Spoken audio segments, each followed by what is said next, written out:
you guys, welcome back to my channel. If you don't know me, my name's Lexi. I'm a licensed cosmetologist in West Michigan. Today we're going to talk about tips on finding your dream salon and things to look for in a potential salon job. I was so lucky and got an assisting job at the salon that was my first choice. So I wanted to share some tips and tricks on how I got the job and how you guys can do it too. I've heard so many people say, don't go for your dream salon first and kind of get experience somewhere else and then try to get a job at your dream salon, but I don't think you should do that. And you don't have to.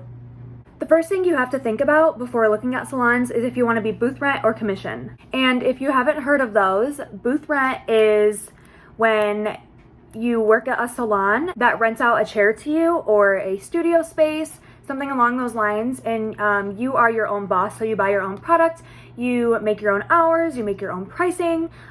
Basically, there is no boss. You do pay for your space and you pay for all of your things. Otherwise, you are your own boss. And commission stylist, which is what I decided to do right off the bat, just because for me, it was the safer route to go, being a new stylist and not having clientele. So I am a commission stylist, which is I work at a salon where I don't have to booth rent. They pay me a commission per client that I have in my chair. A lot of salons do, I think, between like 40 and 50%. Some salons do more, some salons do less. We'll get into that in a little bit, but yes. And a lot of commission salons are also level, so you can level up as you take more clientele and your pricing will go up with that. So with that, you do have a boss, you do work at a salon, they make the hours, and they make your pricing and all that, but you come to the salon, you do your job, you get your paycheck, you go home. For me personally, I chose to be a commission stylist, but you can do whatever you think fits you best. Some salons do offer both options, booth and commission. So if that is something you think you might want to do, you could go to a salon that offers that. The first thing you want to do is Google salons in your area. Take a look at their Facebook, their Instagrams, their Google, their websites, everything that you could find information on, and see if you are a good fit. That was a big thing that I looked at and chose certain salons off of that I was interested in, was off of their marketing. I wanted to see how professional they were, what their main clientele looked like, what the vibe of the salon looked like, what their website vibe was, if they offered continuing education.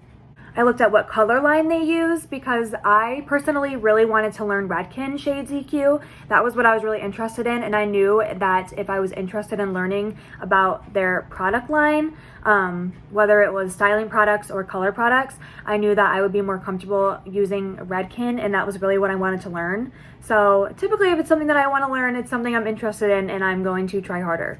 And the main one that I looked at was what services they offer. I personally, again, it's personal preference on what you want to do service-wise, but typically if you are doing a commission salon, you will have to offer all of those services and you will be booked for all of those services they offer. If you are booth rental, you can really make your own services. So that's also another thing to think about if you would like to be a commission or booth rent. So since my salon is commission, I really paid attention to what services they offered because I don't like to do nails. I'm not a fan of pedicures, manicures, makeup, perms. I wasn't interested in doing any of that kind of stuff. So looking at the service menu is really important. I also paid attention to if they had online booking, how easy it was to book with a stylist there, and what their hours looked like. I know that's like really in depth and a lot to think about, but I feel like a lot of people, when they look into salons, those are things that they don't think about. You want the overall guest experience to be something that you would expect. So you want to work at a salon that shows that you care and you want those clients to come back to you. That's how you make your money. The salon I'm at, one of the things that I really appreciated was that on their Instagram, they really kept up with posting. They posted things that were going on with all of the girls. They posted their work. They tagged them. That was really nice to see that the salon did marketing for the stylists. Some salons don't do that. And I do have a business management and marketing degree, so these are things that I maybe wouldn't have thought about unless I really went to school and realized that like experience really matters. Once you've found a couple salons that you like, I recommend following them on Instagram and start engaging with their posts sooner rather than later. They might follow you back because a lot of salons do follow back students that are in school because they're also looking for stylists. Follow them on your hair page or your cosmetology Instagram. When you go apply with them, they might recognize that you have engaged with their posts since day one of being in school. They might recognize your name. They might recognize your work if you have a portfolio that you bring to the salon during an interview or drop off or anything like that. Follow them and engage with their posts.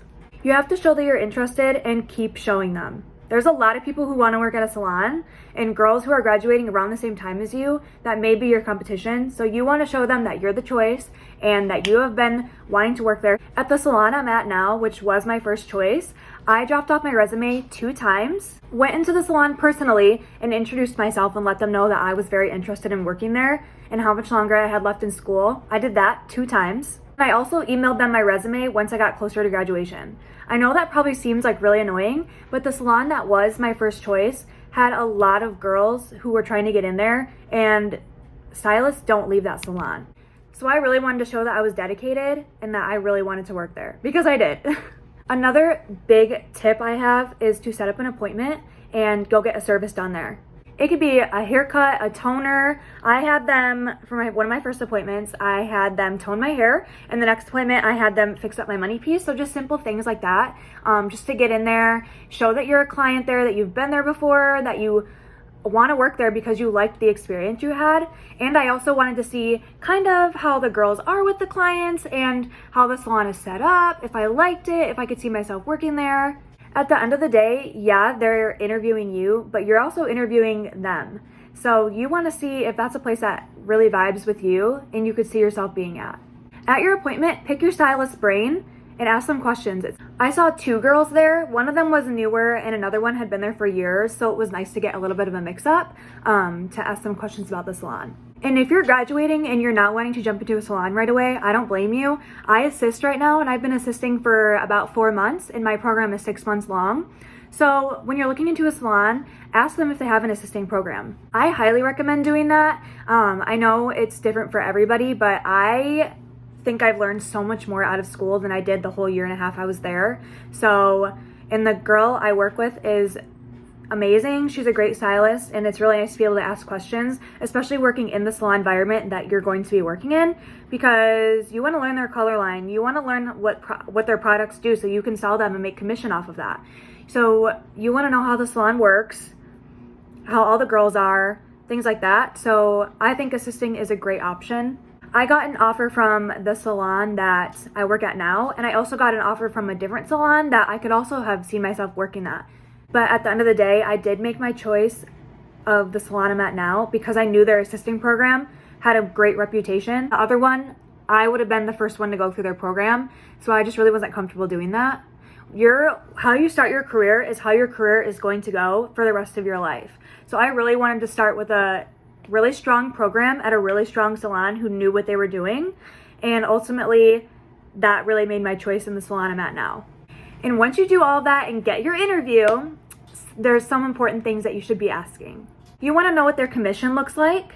Do they offer continued education? What are the most popular services? I think that's really interesting to know, because if you like doing foils and highlights and their most popular service is men cuts and you don't really care for men's cuts like me, that might not be a salon that you want to be at. How many guests do stylists typically see in a day? That's how you're making your money. So you also want to know if they're a level salon. So a level salon is, at least my salon does it by, you have to meet certain quotas. So there's 6 quotas we have to meet, which include like rebooks, client retention, product sales, things like that. Some salons do it by how many years you've been a stylist.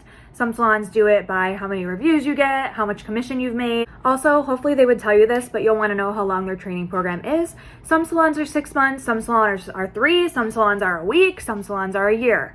Some salons are longer. So you really want to know what you're getting yourself into, and if they pay hourly for assisting programs. Some salons do minimum wage. Mine does a little bit more, which is really nice. There's no problem asking that because you need to make money too.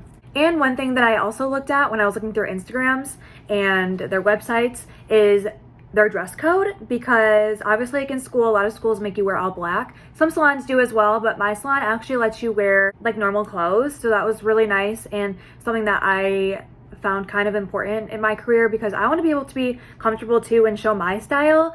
And I think that's really cool that they let us do that. I know some salons for assisting, they make you wear black and then you can wear kind of like business casual stuff. So those are all my top tips for finding your dream salon. If you guys have any questions, feel free to leave them down below, and I'll see you in the next video. Thanks, guys.